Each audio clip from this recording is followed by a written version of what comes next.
Está começando mais um Momento Espírita. O tema de hoje é os centros de forças e nós vamos conversar com o conferencista e pesquisador espírita Zalmino Zimmermann. Sr. Zalmino, seja bem-vindo ao nosso programa. Obrigado. Bom, para começar a nossa entrevista, eu gostaria que o senhor explicasse para os telespectadores como se apresenta o corpo do ponto de vista energético, para que a gente possa introduzir onde ficam os centros de forças, como eles funcionam. Allan Kardec, ele, examinando a constituição do corpo, nós dizemos o ser, o espírito encarnado, ele viu que que a constituição do corpo humano, na verdade, é uma constituição trina. Aquilo que nós vemos como uma massa biológica, uma estrutura somática, na verdade, é uma composição trina. Existe uma alma, envolvendo essa alma existe o perispírito, que é a projeção dessa alma, e que Paulo já havia designado na sua primeira epístola aos Coríntios de corpo espiritual, e que Allan Kardec denominou perispírito. E esta estrutura fluídica que envolve a alma, que é o perispírito, junto com a alma forma o espírito. E com o corpo compõe essa trindade. Então nós dizemos assim, que o ser humano, quando nós vemos um corpo, nós na verdade estamos vendo, é uma constituição trina, alma, perispírito e corpo. Ao deixar o seu corpo, o espírito volta à espiritualidade, e então ele tem, a sua constituição é dual, é alma e perispírito. Hoje, pouco a pouco, nós estamos compreendendo, através de certas vertentes da própria psicologia, com a psicologia transcendental, que quando nós falamos em unidade psicofísica, que é o ser humano encarnado, nós estamos querendo dizer mais. Nós queremos dizer, é uma unidade tridimensional. É psíquico, é mente, é perispírito e é corpo humano, que é corpo biológico. E qual é o papel de cada uma dessas partes, da alma, do perispírito e do corpo? Como essas três unidades se interrelacionam para a existência de cada um de nós? Bem, a alma é uma centelha de luz. A alma, ela não é visível, por exemplo, ao olhar humano comum. E nós só sabemos que existe a alma porque existe o seu corpo espiritual, o seu corpo, o corpo da alma, que é o perispírito. Especificando melhor, agora adentrando um campo um pouco mais complexo, a alma é um centro de grande energia. E é uma centelha que emite radiações. Nós dizemos assim que a alma projeta linhas de força e aglutina a energia fundamental terrestre que existe e que sustenta toda a vida na Terra. Esses centros de força que saem da alma aglutina essa energia e forma o seu corpo. Desde que existe alma, existe o seu corpo, o seu perispírito. Tanto é que ele é eterno, ele é perene. Ele identifica a alma e instrumentaliza a alma na sua manifestação com o meio ambiente. Então nós encontramos o ser espiritual, o espírito, que é alma e o seu envoltório, melhor, a sua projeção, e que é o seu instrumento com o mundo físico e com o mundo espiritual. Este espírito, alma e perispírito, quando está na hora dele voltar à Terra, Ele, através das suas potencialidades, através dos seus centros de força, das suas funções, ele organiza o novo corpo, célula por célula, de acordo com a sua textura, de acordo com o que ele é. E o corpo que vai se formar é o espelho das suas perfeições, das suas imperfeições, é, enfim, um instrumento que ele vai ter para, durante 70, 80, 90 anos, poder exercer, ou exercitar-se no aprendizado que significa o seu crescimento psíquico, o seu crescimento espiritual. O perispírito seria uma espécie de mata-borrão que intermediaria, que faria a comunicação entre a alma e o corpo? Os impulsos que vêm da alma em direção ao corpo? Seria uma analogia Simples demais. simples demais. Na verdade, as pessoas às vezes querem uma analogia de como ver o perispírito, como imaginar o perispírito. Ora, André Luiz, um luminário espiritual mestre, entre outros, que vem nos dando lições ininterruptas sobre o perispírito, vinha nos dando através da mediunidade de Chico Xavier, nós vemos a necessidade de um ser adiantado, de um ser evoluído, transmitir os conhecimentos da espiritualidade, pela simples falta de nomenclatura conceitual. A ciência ainda não evoluiu ao ponto de alcançar conceitos que pudessem ser adequados à transmissão dos ensinos dos espíritos. Então eles lutam com dificuldades, com simbolismos, comparações, analogias. Então, quando me perguntam, às vezes, nos seminários que eu faço por aí, como imaginar o perispírito? André Luiz descreve que a sua constituição é coloidal. Então, nós aplicamos assim uma ilustração, apenas para ajudar o pensamento. Imaginemos uma tigela de sagu. Imaginemos uma tigela de sagu, um sagu com vinho, com qualquer outra cor. E vamos imaginar atrás dessa tigela de sagu, qualquer movimento oscilatório, o sagu também oscila. Vamos imaginar atrás dessa tigela de sagu uma lâmpada. Nós olhando de um lado dessa tigela, a lâmpada atrás, e oscilando levemente a tigela, nós vemos aquela massa de sagu refletindo os raios da lâmpada, não é? Se mostrando como um corpo flexível, poroso, maleável, não é? Refletindo o quê? A alma, que é a lâmpada que está atrás. Então, quando nós identificamos, só que nós, na verdade, não podemos enxergar a alma sem enxergar o perispírito. Mas se nós examinarmos, é uma imagem, é simples uma analogia, né, para ajudar um pouco a imaginação.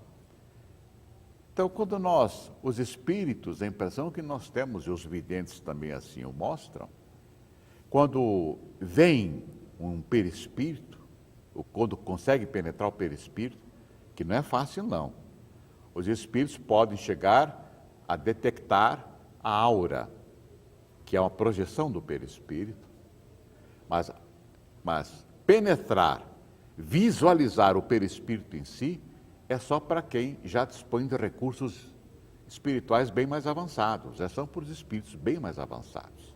Porque lá eles vão conseguir, inclusive, diagnosticar doenças que vão acontecer daqui 2, 3, 4, 5 anos, já estão lá. E os centros de forças, como eles se localizam dentro do perispírito? Os chineses, há 5.000 anos, nos trouxeram o conhecimento da existência de múltiplos pontos de força que nós temos no corpo e que, na verdade, refletem o perispírito. Esses múltiplos pontos que existem no corpo refletem a energia de pontos perispiríticos. Então, o perispírito, ele mostra, dentro da sua fisiologia, centenas de pontos de força que comandam microáreas. Esses pontos de força depois serviram aos chineses para fazerem tratamentos, porque eles descobriram que que esses pontos de força ligavam-se entre si com um dinamismo extraordinário através do que eles chamavam de meridianos, os chamavam de nandis, né?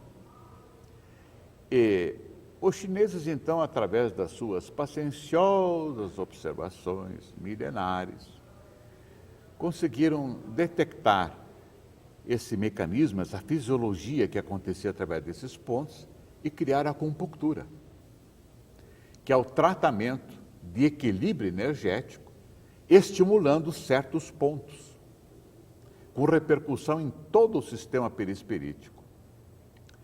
Esses pontos, e agora nós compreendemos, essas centenas de pontos, elas são coordenados, são mantidos, sustentados por 7 grandes centros de força, que os hindus já conheciam como chakras. Os hindus, antes deles, né, os brahmanes, é da tradição esotérica, espiritualista, e que nós conhecemos como centros de força, ou segundo André Luiz, centros vitais. Eles estão localizados em pontos estratégicos, e eles são responsáveis pela sustentação de todo o nosso equilíbrio energético. Quando nós dizemos sustentação de todo o nosso equilíbrio energético, nós estamos dizendo sustentação de toda a fisiologia do corpo humano. Sr. Zalmino, eu gostaria que o senhor localizasse para nós os centros de força, explicando qual a função de cada um deles. E eu vou pedir ao senhor para responder para a gente após o intervalo. Aguarde um instante só. Nós voltamos já com mais questões sobre os centros de força. E quem responde para nós é o pesquisador e conferencista espírita Zalmino Zirnemann.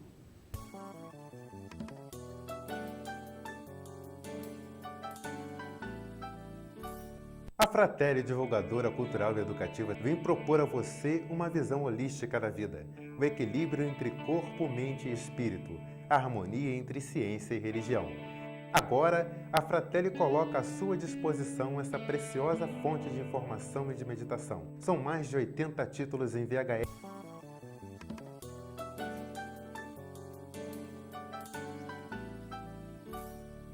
Voltamos com o Momento Espírita. Nós estamos conversando com o pesquisador e conferencista espírita Zalmino Zirnemann sobre os centros de força.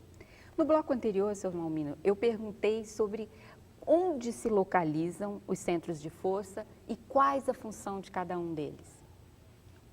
Bem, segundo as descrições que nós temos, e algumas demonstrações também experimentais, o primeiro dos centros, que é o mais importante, é o centro coronário. Ele situa-se na parte superior da cabeça. É a ponte nossa, basicamente, com o mundo espiritual. A ressonância dele tem a ver, se faz diretamente, segundo os nossos doutrinadores e pesquisadores, no corpo pineal. Do corpo pineal, ele afeta o sistema endócrino, o sistema nervoso, o sistema neuroendócrino, e daí toda a fisiologia. E esse centro responde pela absorção das energias, nós chamamos as energias cósmicas, né, as energias da Terra, e a nossa ponte, como eu falei, de contato com os espíritos também. O outro centro é o centro cerebral. O centro cerebral situa-se na testa, mais ou menos na testa, no plexo, tendo como base física o plexo frontal. E ele responde por diversas funções. Ele responde pela visão, pela audição, por toda a fisiologia cerebral, o equilíbrio o equilíbrio neurofisiológico, os transmissores, as estruturas. É um centro tão importante porque ele recebe os influxos diretamente do centro coronário e distribui para os demais centros vitais. Então tem a ver também com a inteligência, capacidade mental, memória, etc. Tudo que diz respeito com a neurofisiologia e também alguma coisa com o sistema olfativo, diz respeito diretamente ao centro cerebral. Mas ele, através dos demais centros, ele se conecta com todo o sistema de sustentação do corpo humano. O terceiro centro é o centro laríngeo. O centro laríngeo se localiza no pescoço, mais ou menos na parte do plexo faríngeo. Ele responde pela fisiologia da tireoide, das paratireoides, do aparelho fonador, da laringe, e é muito importante. Nós temos grandes problemas, como todos os demais centros, temos inúmeras doenças, não é? Que advêm do mau uso da fala, afetando o centro laríngeo, com repercussão depois no corpo atual e das próximas encarnações. Então quer dizer que toda vez que a gente desequilibra um centro de força que está localizado, repercussão. Isso se materializa no nosso corpo? Sim. Quando é muito intenso o impacto, o choque,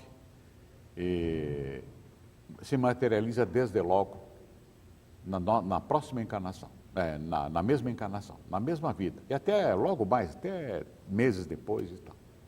E há casos, então, quando há condições para tal de saturação, em que uma tensão mental um pouco mais prolongada já provoca, já deflagra todo um processo de desequilíbrio do centro vital, com repercussão imediata no sistema celular. Uhum. Bom, mas eu interrompi o senhor estava no centro laríngeo. O quarto centro laríngeo é o centro cardíaco, também tendo por base o plexo cardíaco, não é? Na região do coração. Na região do coração, na região pré-cordial, não é? E ele responde pelo sistema circulatório, pelo equilíbrio, pela arritmia cardíaca, né? Não é brincadeira manter esse músculo funcionando dezenas de anos com o mesmo ritmo. Responde também pelos pulmões, em parte. E muito importante, e porque ele, de uma maneira particularmente, ele registra qualquer desequilíbrio que haja emocional, repercute muito nele. Verdade que é consequência também do regime de adrenalina, que é produzido lá pelas cápsulas suprarrenais, etc., que está subordinado a um outro centro. Mas, então há uma interligação, se você fica nervoso... Mas na verdade, todo o perispírito o centro é uma unidade orgânica.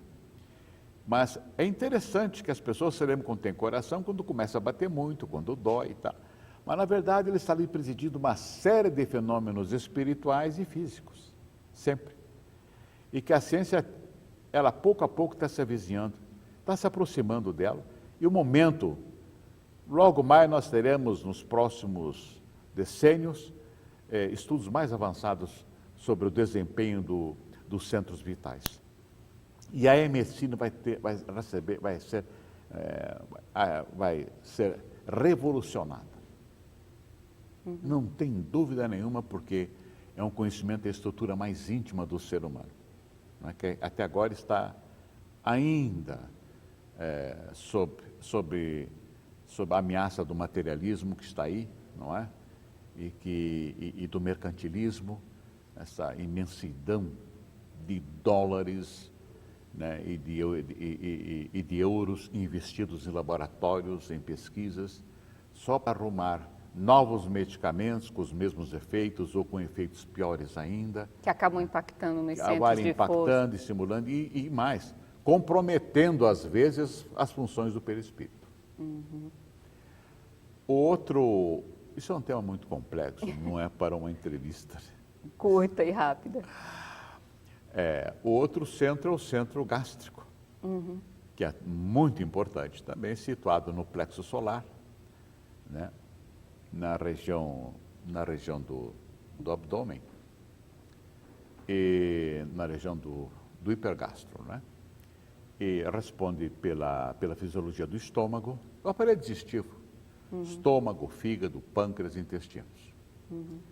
Né? Quando a cabeça não vai bem, quando nós temos tensões, temos problemas, quando nós estamos imersos em ódio, em ressentimento, são dois centros que são imediatamente afetados. Né? O centro cerebral imediatamente transmite para o nosso centro cardíaco e o nosso centro gástrico. Toda essa disfunção que ocorre nesses centros repercute depois nos organismos. E como nós temos tendências para um tipo de patologia mais que para outro, né? Evidentemente vai eclodir esse quadro patológico no órgão que estiver mais fraco, mais suscetível, não é? Então, os desequilíbrios energéticos que acontecem com a gente, relacionados com a emoção, acabam impactando onde a gente está mais frágil. Aliás, a psicossomática, que é um campo da medicina que já foi muito prestigiado, hoje está um pouco esquecido com o aumento do materialismo no mundo médico, no mundo científico em geral, infelizmente, principalmente na Europa e Estados Unidos, não é? Mas hoje já a psicologia procura levar conceitos no sentido de que, conceitos mais próprios nesse sentido. O ser humano, como eu disse, é um ser psicossomático. Né? Tudo que pensa, reflete. Agora, o que a medicina não sabia, a não ser os médicos espíritas, é que reflete através das funções do perispírito. E dos centros de força. Sim, e dos centros de força, que são do perispírito. Então, veja só, quando nós estamos sobrecarregados com tensões, não tem dúvida, é gente que tem úlcera no estômago. Nós temos comunidades inteiras, nós temos nações mais propícias, por exemplo, a ter tumores estomacais, mais problemas, porque são pessoas que não reagem como deviam reagir, controlam mais as suas emoções, isso tem o seu preço, que são as tensões, não é? E como falta estrutura, agora vamos usar a palavra certa, evangélica, para superar os ressentimentos, não é? Então nós vamos ter esses efeitos. Bom, nós ainda temos que mencionar um centro muito importante, que é o centro esplênico, cuja base física seria o baço. E que o baço, como nós sabemos, com a medula, ele é responsável pela produção do sangue e principalmente pelo nosso sistema imunológico, não é? Muito importante. E de modo que quando a pessoa está com baixa imunidade, é o centro esplênico que está afetado, por uma outra razão que a gente vai encontrar lá na falta do equilíbrio emocional, o descompasso da sua conduta com a harmonia. O ser humano ele tem que se harmonizar, e esse é o sentido do seu crescimento espiritual, é harmonizar-se cada vez com a harmonia cósmica, através de sucessivas aprendizagens reencarnatórias. Quando nós, numa determinada encarnação, como agora nós aqui, centrarmos numa discussão, e se nós não tivermos capacidade de compreender um ao outro e superar essa conduta inadequada entre nós e nos emocionarmos, entrarmos em desequilíbrio, não tem dúvida nenhuma que nós vamos ter problemas sérios, né? Cardíacos, etc. e tal, até mentais graves. E quando nós, por questão de educação, nos contemos, né? E nos sentimos injuriados, ofendidos, mas ou porque a outra parte é mais forte que nós, ou porque tem mais autoridade que nós, ou porque nós nos sentimos mais educados, nós contemos, então, e não temos ainda condições morais, espirituais, também para perdoar e compreender e anular de nós essas emoções que nós descuidadamente recolhemos, isso vai ter repercussão, ou no estômago, ou no coração, ou lá no baço, etc. Bom, doutor Zalmino, nosso Só tempo mais já a tá se última esgotando. pergunta para encerrar. A Exatamente. última questão é o centro genésico, que é dos mais importantes, que é no hipoabdômen, na parte inferior, e ele responde pelo sistema reprodutor masculino e feminino. E também pela bexiga. E adjacências, às vezes, né? Esse é um centro muito importante e que tem trazido ultimamente cada vez mais sofrimento para homens e mulheres. Porque o que existe hoje em matéria de abuso sexual e transformação do ser humano em objeto é algo não só degradante, como muito perigoso evolutivamente. Daí esse surto que aumenta cada vez mais de tumores malignos, seios, próstata, úteros, etc, etc, etc, etc, que chega um determinado momento em que o organismo humano não suporta mais, não é? O desequilíbrio energético. O desequilíbrio energético e tende ao equilíbrio. Tende ao equilíbrio através da dor. Doutor Zalmino, muito obrigada pela sua entrevista ao Momento Espírita. E nós convidamos você para o nosso próximo programa. Obrigada.